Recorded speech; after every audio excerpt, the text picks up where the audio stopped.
हो गया। Hello everyone, कैसे हैं? आज हम फिर एक लेक्चर 6 में नया टॉपिक लेके आपके साथ उपस्थित हैं और आज का जो टॉपिक है हमारा वो है मेथड ऑफ इंटीग्रेशंस। हालांकि इंटीग्रेशंस हमने किया है सिंपली अभी, लेकिन अब कई सारे मेथड्स हैं।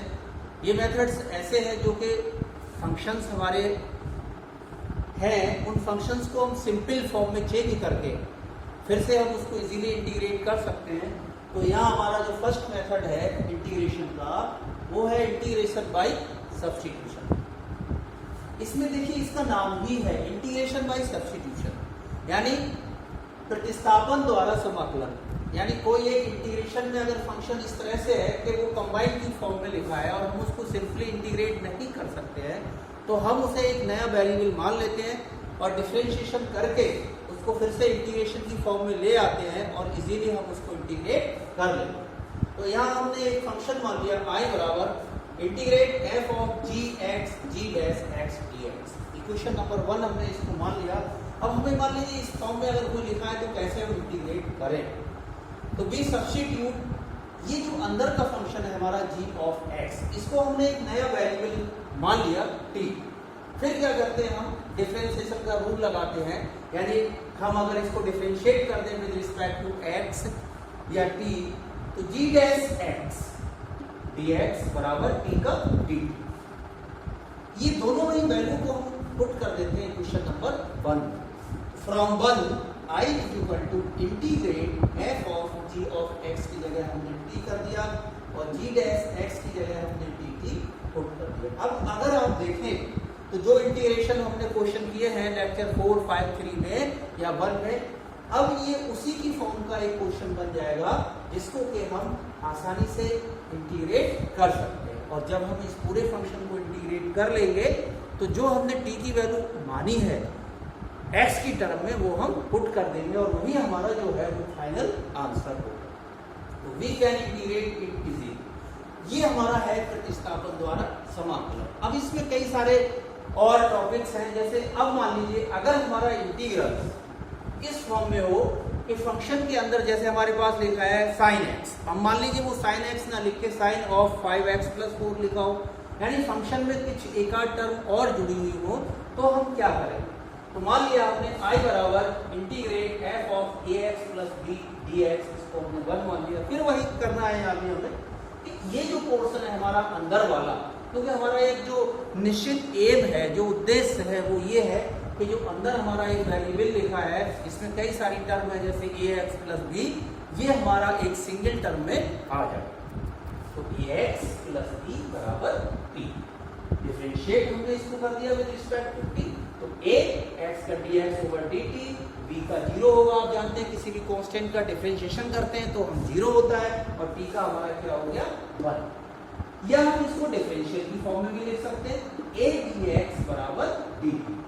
ये वैल्यूज उठा के हम फिर से अगर इक्वेशन नंबर 1 में पुट कर दें तो जो इंटीग्रेशन 1 है हमारा वो इस फॉर्म में आ जाएगा कि i बराबर, देखिए यहाँ से हमने dx की वैल्यू निकाली थी 1/a dt, ax + b, ax + b को हमने ft लिख दिया और dx का मतलब हो गया dt/a।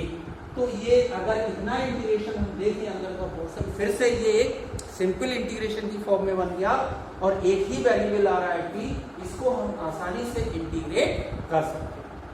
तो ये हमारे एक नया मेथड है इंटीग्रेशन बाय सब्स्टिट्यूशन। सब्स्टिट्यूशन से हमारा जो क्वेश्चन है वो बहुत इजी हो जाता है, बहुत सिंपल फॉर्म में हो जाता है।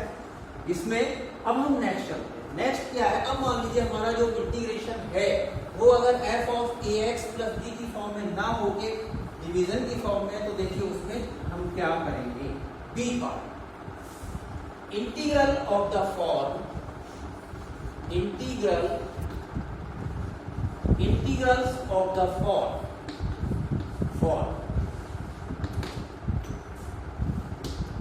f of dash x upon fx dx। हमने इसको i मान लिया, i। अब मान लीजिए हमारा कोई इंटीग्रेशन जो है वो इस फॉर्म में है, तो हम इसको कैसे करेंगे। देखिए कोई दिक्कत नहीं है, उसका मतलब वही है सब्स्टिट्यूशन, तो हम सब्स्टिट्यूशन तो करेंगे ही। तो लेट हमने मान लिया कि f ऑफ x बराबर t। इसको हम डिफरेंशिएट करेंगे तो f x का f डैश x और x का dx बराबर dt। ये सभी वैल्यूज हम इस 1 में पुट कर देते हैं। तो फ्रॉम 1 अगर हम देखेंगे तो I इज इक्वल टू, देखिए f dash x dx, f dash x dx बराबर क्या लिखा है dt, और fx को आपने t माना है तो dt अपॉन t। अब अगर आप इसको देखेंगे तो ये क्या बन गया 1 upon t is equal to the integration of 1 upon t, आप जानते हैं log of t and upon, but आपने t बराबर माना है क्या f ऑफ x, तो आप t की वैल्यू x की टर्म में पुट कर देंगे। अगर यहाँ मॉड में लेंगे तो कोई दिक्कत नहीं है क्योंकि log हमेशा पॉजिटिव होगा। log of mod f of x plus c। तो इस तरह से हम इन क्वेश्चंस को जो है वो कर सकते हैं। तो ये हमारा एक फॉर्म थी कि अगर आपका integration f of ax plus b की फॉर्म में हो तो आप ax प्लस b को t मान लीजिए। यदि इंटीग्रेशन ऑफ का f dash x upon fx dx की फॉर्म में हो तो आप f ऑफ x को t मान लीजिए। यहाँ जो होगा टर्म वो इसका डिफरेंशिएशन होगा, फिर इजीली ये इंटीग्रेशन जो है वो हमारे सिंपल फॉर्म में चेंज हो जाएंगे और इनको हम बड़ी आसानी से कर सकते हैं। एक बात और मैं बता रहा हूँ, हमें इंटीग्रेशन करते समय या सब्स्टिट्यूशन करते समय एक बात का और ख्याल रखना पड़ेगा, और वो बात ये है कि हमें ये देखना है कि न्यूमरेटर और डिनोमिनेटर में अगर कहीं भी दो पॉलिनोमियल्स लिखे हैं तो ऊपर वाले की जो डिग्री है वो हमेशा लेस देन होनी चाहिए किससे, नीचे वाले, यानी न्यूमरेटर की जो डिग्री है वो हमेशा लेस देन होनी चाहिए डिनोमिनेटर से। तो यहाँ एक नोट करके आप लिख लीजिए, नोट मैं लिखा दे रहा हूँ नोट में कि if degree of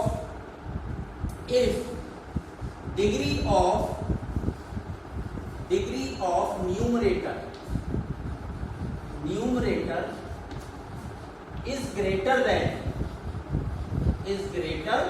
than or equal to degree of denominator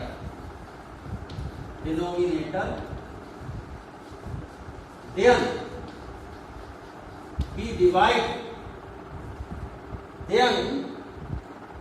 we divide numerator by denominator। कहने का मतलब यह है कि अगर न्यूमरेटर में कोई टर्म ऐसी लिखी है जिसकी डिग्री हमारी डिनोमिनेटर से ज्यादा है या उसके बराबर है तो हम न्यूमरेटर वाली टर्म को डिनोमिनेटर वाली टर्म से डिवाइड करेंगे, तब हम इंटीग्रेट करेंगे। तो ये आप लोग ध्यान रखिएगा। तो अब हम चलते हैं आगे problem.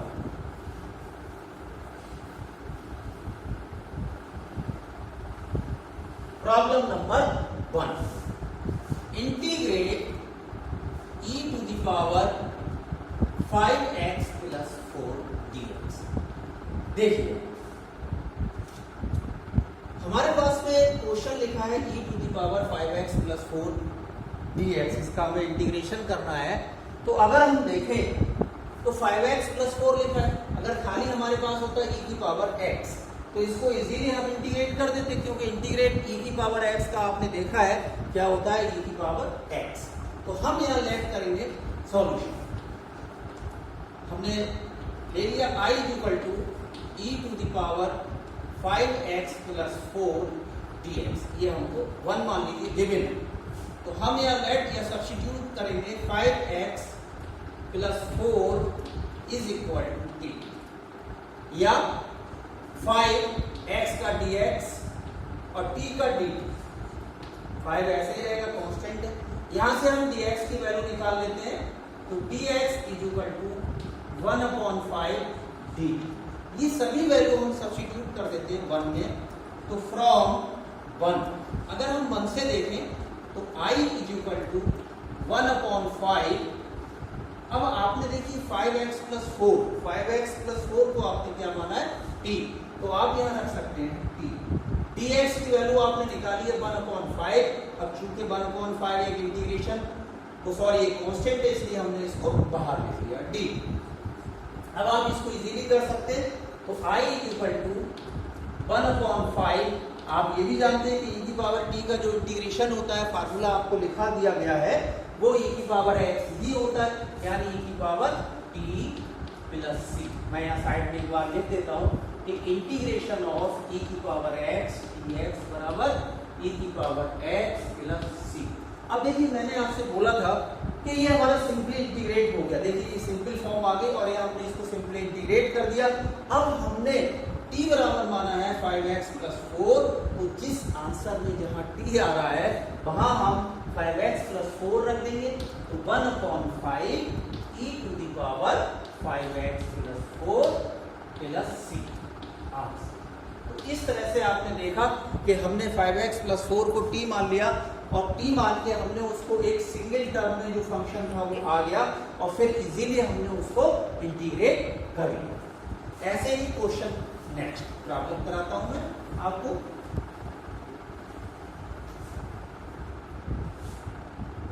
Next problem is x upon under root x plus dx। देखिए इसको हम कैसे करें, मैं इसे भी बता देता हूं। मैं आपको ऑलरेडी बता चुका हूं कि अगर हम नीचे देखें, पहले तो हमें इस फंक्शन को सिंपलीफाई करना पड़ेगा। अगर आप डायरेक्ट अगर x प्लस 2 को t मान लेंगे तो ये क्वेश्चन नहीं होगा। देखिए मैं पहले तो क्या है कि यहाँ कहीं भी x प्लस 2 हमें न्यूमरेटर में भी लाना है, जिससे कि हम इसको सिंपलीफाई कर सकें। देखिए कैसे हम इसको सॉल्व करेंगे। सॉल्यूशन हमने मान लिया i बराबर x upon under root x plus 2 dx। इसमें क्या करेंगे हम देखिए x प्लस 2 और माइनस 2 लिख सकते हैं ऐसे, और under root x plus 2 dx कोई प्रॉब्लम नहीं है। तो with this cancel by this, बात वही है। तो एक बार हम क्या करेंगे, इस टर्म के नीचे इसे लिख लेते हैं, दूसरी बार में इस टर्म के नीचे लिख लेते हैं। तो i is equal to x plus 2 upon under root x plus 2 dx minus इस 2 को आप इंटीग्रेशन साइन के बाहर लिख लेंगे, 1 upon under root x plus 2 dx। अब आप यहाँ अगर देखें तो x प्लस 2 की पावर यहाँ 1 है और यहाँ कितना है, हाफ। तो 1 है और ये हाफ, तो 1 में से अगर हाफ जाएगा, इसको मैं ऊपर ले जाऊंगा, तो x प्लस 2 की पावर ये है आपकी 1 और ये है पावर अंडर रूट का मतलब हाफ। तो इसको मैं अगर ऊपर ले गया तो यहाँ आ जाएगी माइनस की हाफ, पावर सब्ट्रैक्ट हो जाएगी dx माइनस 2। इसको भी आप ऊपर ले जाइए, x प्लस 2 की पावर माइनस हाफ और dx। अब देखिए आप इसे कैसे करेंगे।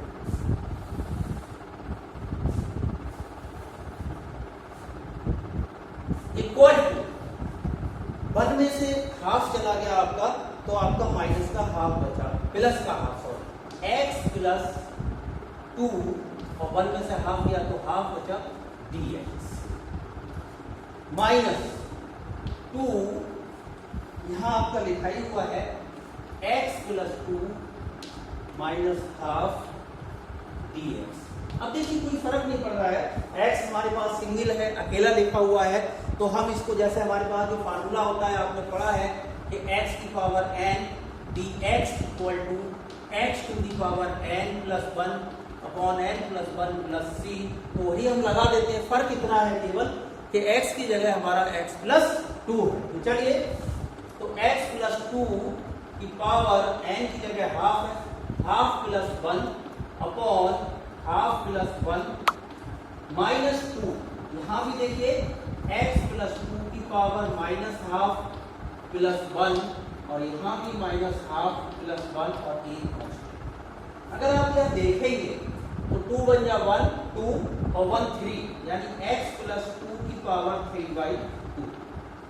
और यहाँ आप देखेंगे तो ये 3/2 आएगा, लेकिन 2 ऊपर चला जाएगा, यहाँ 3।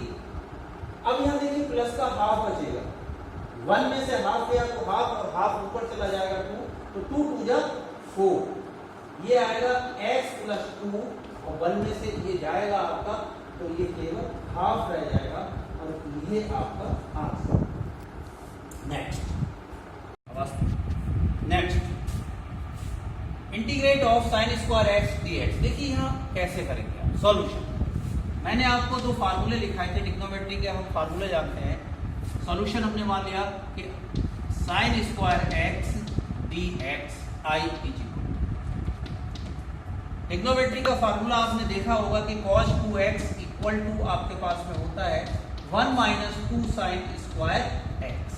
यहाँ से हम ये साइन स्क्वायर एक्स की वैल्यू निकाल लें अगर, तो ये कितनी आएगी, ये वैल्यू हमारे पास आएगी sine square x is equal to 1 minus cos 2x upon 2। कोई बात नहीं, इस वैल्यू को हम यहाँ पुट कर देते हैं, तो i is equal to sine square x जहाँ लिखा है वो साइन स्क्वायर एक्स की जगह हम पुट कर देते हैं 1 माइनस cos 2x अपॉन 2।